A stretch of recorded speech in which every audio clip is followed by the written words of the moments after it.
Today, we're going to show you how to secure your Facebook account after suspicious activity in 2026. If Facebook has detected unusual login attempts, messages, or actions, don't panic. Follow these steps carefully to protect your account. First, log in to your Facebook account and go to Settings and Privacy, then open Security and Login.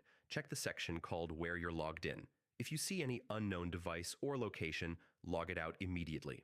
Next, change your password right away. Create a strong password using a mix of uppercase letters, lowercase letters, numbers, and symbols. Avoid using the same password you've used on other websites.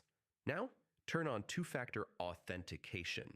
This adds an extra layer of security by requiring a verification code sent to your phone or authentication app whenever someone tries to log in.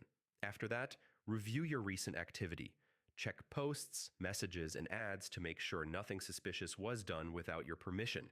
If you see anything unusual, report it to Facebook immediately. Also, secure your email account linked to Facebook because attackers often target email access first.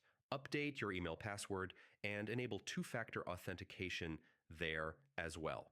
Finally, scan your device for malware or suspicious apps and remove anything you don't recognize. Keeping your apps and system updated helps prevent future attacks. By following these steps, you can quickly secure your Facebook account and reduce the risk of future security issues. Stay alert and review your security settings regularly to keep your account safe. Hello everyone, today